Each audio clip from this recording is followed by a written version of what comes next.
Hi traders, and welcome to the Technical Analysis Market Watch on Friday the 13th of February.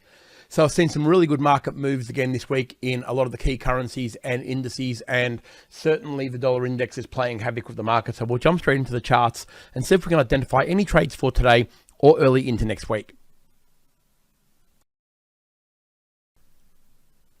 All right, so we'll start out here with the Aussie USD, and we can see some really good moves, obviously, that have kicked off from that level at around that 69, sort of 20-ish area.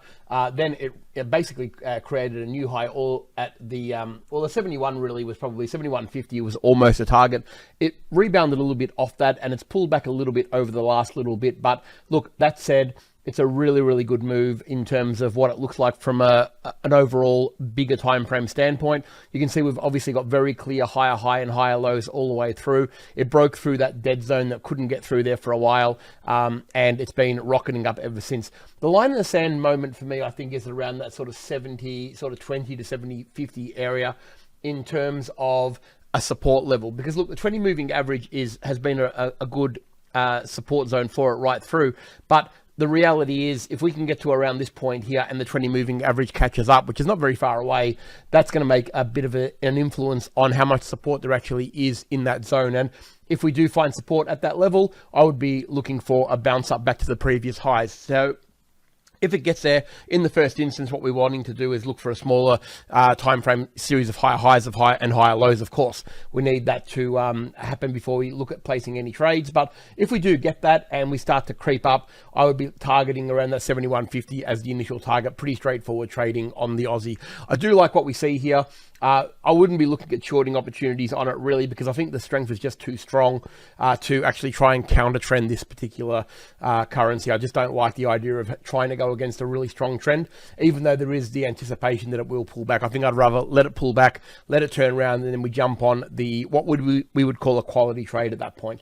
Far more important to look for those zones than trying to get involved in a bit of a catch-up trade. Then we go over to the dollar index. Look, the all-important dollar index has been a bit of a problem, obviously, for the last little bit. Big sell-off here. Hit the 20 moving average as we would have expected that it did. Found resistance there. 20 moving average, very similar to what we're looking for on the Aussie, really. The 20 moving average to be a resistance level in the opposite for the Aussie. Of course, we want support there, but the resistance certainly played out. Just as importantly, it was a 50% pullback of a fib of that move, and then down it came again. Look, the last three sessions have been quite, I guess, indecisive, if you like. We've got wicks on, very big wicks actually on the previous candle, as you can see. It's found itself at a level where we know is reasonable support. That 96, 80-ish area we know is a bit of a support level, just because of the lows that we've got over here, that it did bounce from that level. I've said it a few times now, this is a line in the sand moment for it. If it breaks down past that 96.50, I think we're in a bit of trouble on this one, and we could potentially look for the lows all the way back down to the low 95 in the first instance. After that, it's low 90s. So they're quite big moves, which is going to see quite a bit of a resurgence, obviously, in the euro. But for now, I would be looking for a series of higher highs and higher lows on a smaller time frame to once again test the 20 moving average. That would be the target I'd be going for. If we get past there, the previous zone of that 97, probably you call it 98 really to be safe. That's probably, you want to see a break past 98 with a daily close to probably really instigate that trade. If we get that, then that will be the level we're going for. A break above there, and then we might be back on board and back on track, probably most importantly, with the dollar index. But it's still got a fair bit of work to do. Firstly, it's got to get past the 20 moving average. So let's see how that one goes. That's what I'd be aiming for in the first instance. All right, the S&P 500 has seen, a lot of leveling out. It's been very heavily, I guess the defenses have been very heavy by the sellers at this point here, around that sort of 7,000. It's failed again to make a previous high. It hung there for about 3 or 4 days, and now most importantly, it's broken past the 20 moving average.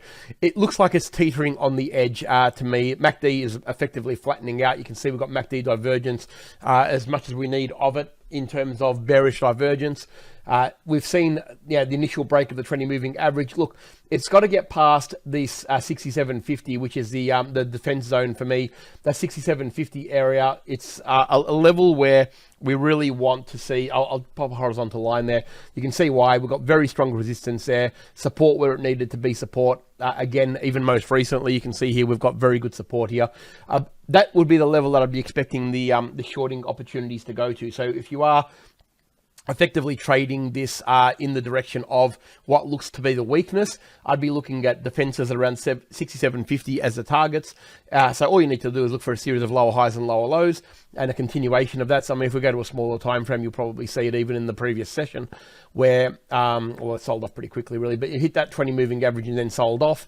But what we're really ideally looking for is the patterns that you can see like it did on the way up. We want to see that on the way down. But again, the blue line that we've got here at 67.50 is the target that you want to be really careful of, because that's the one that you could see potentially pull it up on any shorts. So there's still a little bit to go there. You know, you've got effectively 140 odd points, or probably 100 ish points to get to there. But if we don't find support there and it breaks through, then I think we're looking at a reasonable move all the way down to probably the low 65s. That would be a really good trading opportunity from the long side of things if it gets there. Of course, we don't just automatically trade there, but we get set an alert, and if we see a series of higher highs and higher lows from that level, we look to track it back up. So in the first instance, look for support at around that 67.50 for the S&P 500. All right, move over to gold, and yeah, look, this has been a little bit weak in the previous session as well. It's trying very hard to rally off what was a very, very big, significant sell-off a couple of weeks ago now. It's trading above the 20 moving average, and that's obviously very important for it. We need it to really remain above that level to continue the strong gold story. If we don't get continuation of strength above that level and we start trading underneath the 20 moving average again, it could bode quite poorly for long opportunities from there, because it is very, very possible that change of trend is going to kick in. And if we see a series of lower highs and lower lows on a daily chart, then we're going to probably see a significant pullback. So in the shorter term, if you want to trade it, I would only be looking for the short-term targets.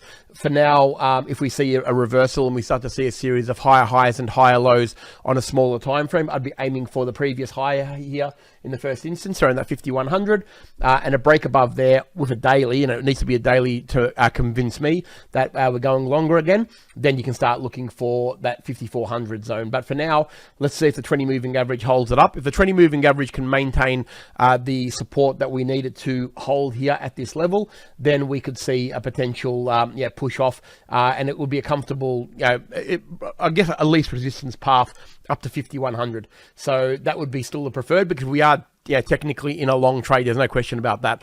The longer term time frame is still very bullish on gold, and it is trading above the 20 moving average. So we need to respect that, and that would be the preferred move.